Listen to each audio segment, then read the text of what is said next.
नमस्कार, मैं प्रेयसी। स्वागत है आप सभी का द प्रिंट लाइन्स में। चलिए नजर डालते हैं आज की 5 बड़ी खबरों पर। इजराइल और हमास के बीच जंग जारी है।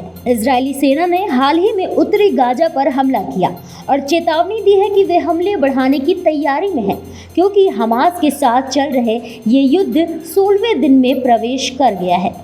इस संघर्ष के बीच पीएम नेतन्याहू ने तेल अवीव में इटली की प्रधानमंत्री जियोर्जिया मेलोनी से मुलाकात की। दोनों देशों के नेताओं ने इस युद्ध में हो रहे जानमाल के नुकसान की निंदा की।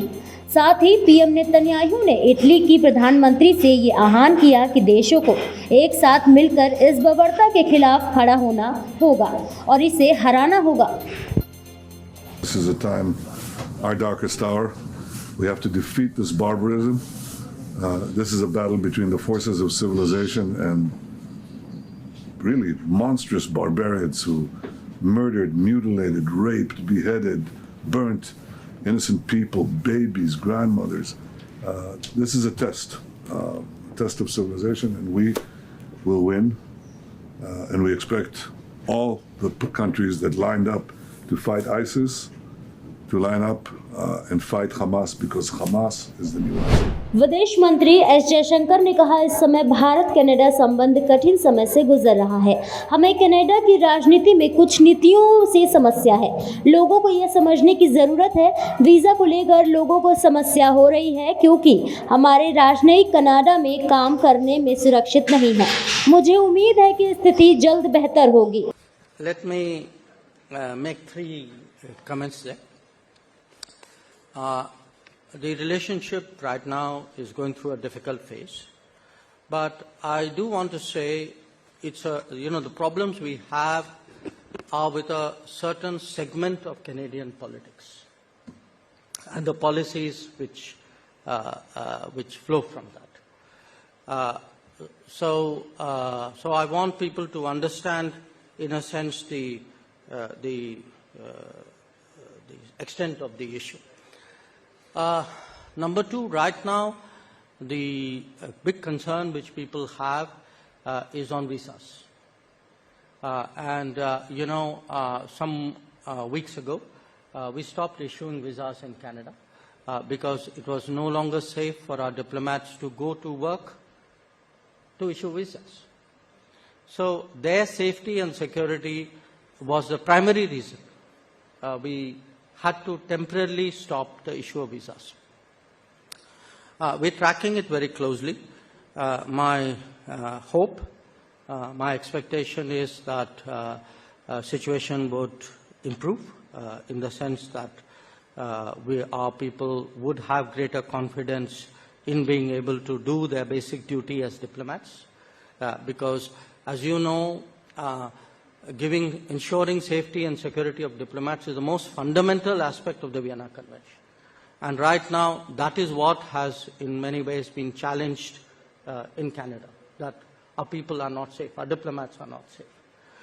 So if we see progress there, I would like very much to resume the issue of visas. Madhya Pradesh के सीएम शिवराज सिंह चौहान ने एक बार फिर कांग्रेस पर जमकर निशाना साधा। उन्होंने कहा, हम सिर्फ वादे नहीं कर रहे हैं, काम कर रहे हैं। कांग्रेस ने मोहब्बत नहीं, झूठ की दुकान खोली है।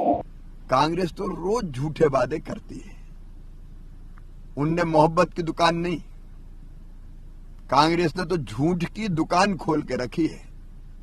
रोज झूठ परोसो। मैं उनसे पूछना चाहता हूं, ये महाझूठ पत्र तो दूसरा ले आए, पहले वचन पत्र का क्या हुआ?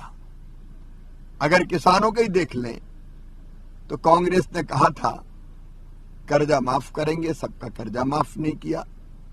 कांग्रेस ने अपने वचन पत्र में कहा था किसानों को फसलों पर समर्थन मूल्य पर बोनस देंगे, 1 पैसा बोनस देने का काम नहीं किया।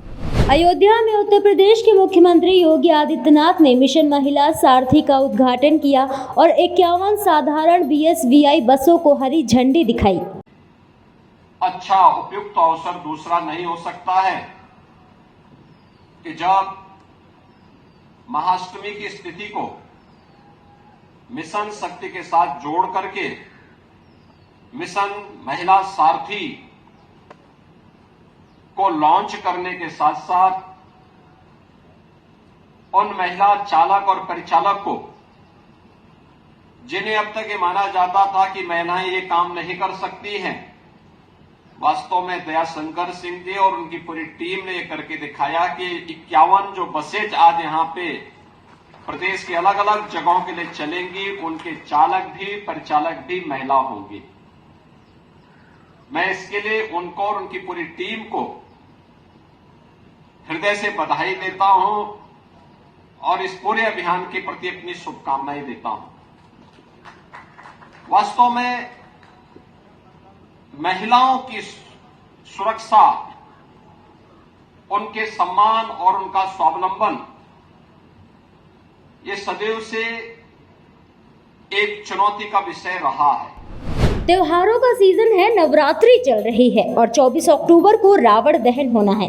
इससे पहले देश के कोने कोने में दशहरे की तैयारियां जोरों पर, लेकिन इन सभी में बिहार से आ रही ये तस्वीर अपने आप में खास है, क्योंकि ये रावण दहन और दहन के लिए पुतला तैयार करने की परंपरा तो हिंदुओं की है, लेकिन इन पुतलों को बड़ी खूबसूरती से तैयार कर रहा मुस्लिम परिवार।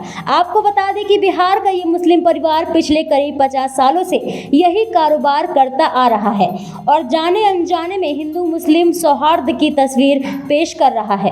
रावण बनाने का समय जो लगता है वो 1 महीना लगता है, नेट पूरे 1 महीना लग जाती है यहाँ पे काम करने में।